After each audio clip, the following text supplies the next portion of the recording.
क्या आपने कभी सोचा है, अगर रात के 12 बजे एक सुनसान जंगल के बीच आपका नेटवर्क चला जाए, बाइक खराब हो जाए और दूर अंधेरे में कोई आपको देख रहा हो, तो आप क्या करोगे?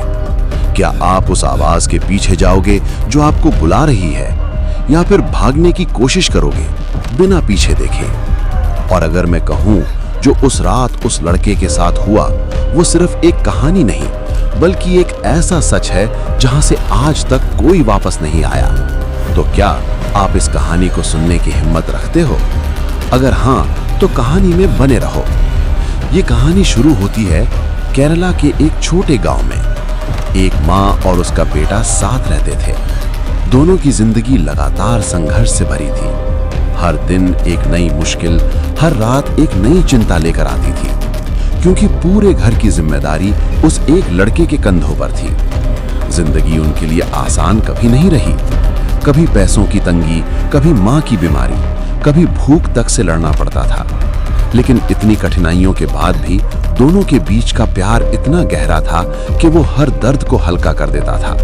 और इसी प्यार के सहारे वो हर दिन मुस्कुराते हुए जीने की कोशिश करते थे। लड़का पढ़ाई के साथ साथ बाहर जॉब भी करता था। एक डिलीवरी बॉय था। दिन हो या रात वो बिना थके काम करता रहता, क्योंकि उसकी माँ अक्सर बीमार रहती थी। घर की सारी जिम्मेदारी उसके कंधों पर थी। उसके पापा बचपन में ही गुजर गए थे। तब से वही सब कुछ था अपनी माँ के लिए। एक दिन रात तक उसे इतने डिलीवरीज मिल रहे थे कि खत्म ही नहीं हो रहे थे। घड़ी ने 12 बजने का सिग्नल दे दिया था। थकान से उसका शरीर टूट रहा था, लेकिन दिमाग में सिर्फ एक ही बात चल रही थी, माँ घर पर अकेली है। जैसे ही वो घर के लिए निकलने वाला था, तभी उसके फोन पर एक लास्ट ऑर्डर आया। वो ऑर्डर लेना नहीं चाहता था, लेकिन कैंसिल भी नहीं कर सकता था। मजबूरी में उसने ऑर्डर एक्सेप्ट किया और लोकेशन देखकर थोड़ा हैरान हो गया। जगह उसके लिए बिल्कुल नहीं थी, नाम भी पहली बार सुना था। फिर भी उसने गूगल मैप ऑन किया और निकल पड़ा। हाईवे से थोड़ा आगे बढ़ने के बाद मैप ने एक अचानक टर्निंग दिखाई। एक कच्चा रास्ता जो सीधा जंगल के अंदर जा रहा था। उसका दिल हल्का सा घबराया, पर काम की मजबूरी उसे आगे बढ़ने पर मजबूर कर रही थी। जैसे ही वो जंगल के अंदर घुसा, उसका नेटवर्क धीरे धीरे कम होने लगा। सिग्नल एकदम वीक हो गया। वो बार बार कस्टमर को कॉल करने की कोशिश कर रहा था, लेकिन कॉल लग ही नहीं रहा था। रात और गहरी होती जा रही थी। कुछ दूर आगे बढ़ने पर उसने देखा एक बड़ा सा पीपल का पेड़। अंधेरे में और भी ज्यादा भयानक लग रहा था, जैसे उसकी हर शाख किसी को पकड़ने के लिए तैयार हो। और तभी उसके बाइक का टायर अचानक पंक्चर हो गया। वो एकदम से रुक गया। चारों तरफ सन्नाटा, हवा भी अजीब सी आवाज कर रही थी। उसे समझ नहीं आ रहा था क्या करे। तभी दूर से कुत्तों के जोर जोर से भौंकने की आवाज आने लगी। और फिर उसने देखा, थोड़ी दूर अंधेरे में एक छोटी सी बच्ची खड़ी थी। वो रो रही थी और सीधा उसकी तरफ देख रही थी। लड़के का दिल जोर से धड़कने लगा। इतनी रात, इतने सुनसान जंगल में एक बच्ची, ये कैसे हो सकता है? वो धीरे धीरे उसकी तरफ बढ़ने लगा, लेकिन जैसे ही वो पास जाने लगा, वो बच्ची पीछे हटने लगी, रोती हुई, और हाथ से इशारा करने लगी, जैसे उसे अंदर जंगल के और गहराई में बुला रही हो। उस वक्त लड़के के दिमाग में एक ही सवाल घूम रहा था, ये सच है या कुछ और? उसका हर कदम भारी हो गया था। और बस यहीं से शुरू होती है उस रात की असली कहानी। उसने थोड़ा आगे कच्चे रास्ते पर बढ़ना शुरू किया। बाइक वहीं छोड़ दी। दिमाग में सिर्फ एक ही बात चल रही थी, शायद आगे कोई मिल जाए, हेल्प मिल जाए। रात और गहरी होती जा रही थी। जंगल का सन्नाटा उसके कानों में गूंज रहा था। कुछ दूर चलने के बाद उसे एक छोटा सा घर दिखाई दिया, लेकिन वो घर नॉर्मल नहीं लग रहा था। दीवार पे पुरानी मिट्टी चिपकी हुई थी, छत आधी टूटी हुई, और दरवाजा हवा के साथ धीरे धीरे हिल रहा था, जैसे कोई उसे अंदर आने का इंतजार कर रहा हो। लड़का एक पल के लिए रुका, पर फिर बिना ज्यादा सोचे हेल्प के लिए उस घर की तरफ बढ़ गया।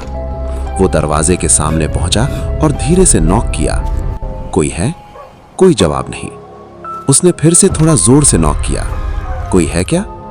कुछ सेकंड्स की खामोशी के बाद क्रीक, दरवाजा धीरे से खुला और सामने एक औरत खड़ी थी।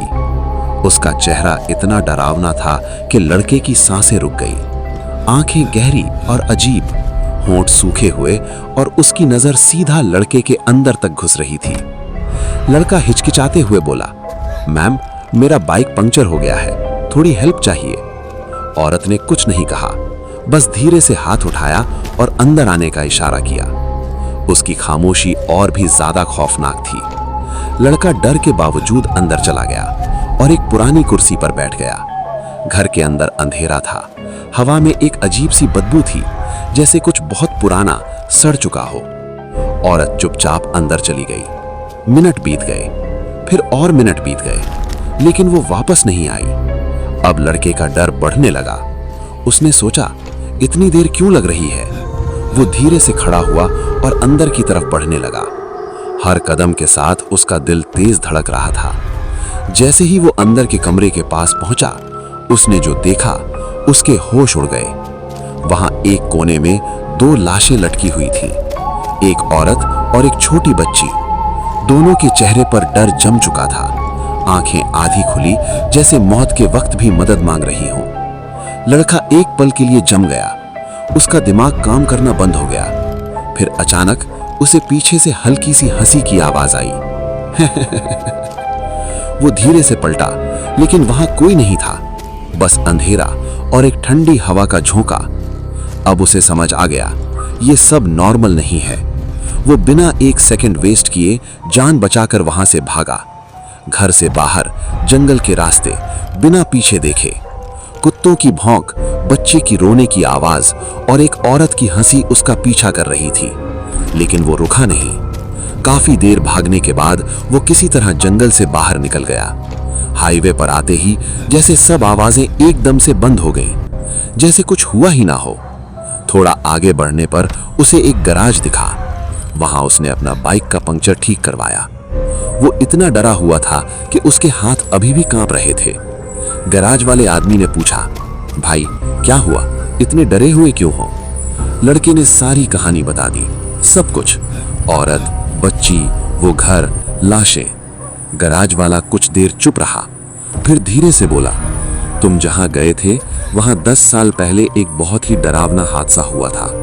एक माँ और उसकी छोटी बेटी उस घर में रहती थी। एक रात कुछ लुटेरे घर में घुस गए। उन्होंने सब लूट लिया और उस औरत के साथ बुरा किया, फिर उसे मार दिया और उस बच्ची को भी नहीं छोड़ा। दोनों की लाशें वहीं लटका दी गई थीं। लड़का सुन्न रह गया। गैराज वाला आगे बोला, तब से लोग कहते हैं उनकी आत्मा अभी भी वहां भटक रही है। जो भी रात में उस रास्ते से गुजरता है उन्हें वो दिखते हैं, लेकिन आज तक जिसे भी वो मिले कोई वापस नहीं आया। वो लड़के की तरफ देखकर बोला, तुम्हारी किस्मत बहुत अच्छी थी और शायद तुम्हारी माँ का प्यार तुम्हें वहां से वापस ले आया। लड़के की आंखों में आंसू आ गए। उसने तुरंत वहां से निकलना ही ठीक समझा। सीधा घर गया और अपनी माँ को जोर से गले लगा लिया। उसने सब कुछ बता दिया। उस दिन के बाद उसने कभी भी नाइट शिफ्ट नहीं की। हमेशा दिन में काम करता और जल्दी घर लौट आता। और धीरे धीरे भगवान की कृपा से उसकी माँ की तबीयत भी ठीक होने लगी। दोनों की जिंदगी फिर से नॉर्मल होने लगी और वो हमेशा के लिए उस रात को भूलना चाहता था। अगर आपने भी कभी ऐसा कोई अजीब या डरावना एक्सपीरियंस फील किया हो तो कमेंट में जरूर बताना। और अगर आप भी नाइट शिफ्ट करते हो तो ये बात हमेशा याद रखना। और ऐसी ही हॉरर स्टोरीज के लिए चैनल को सब्सक्राइब जरूर करना।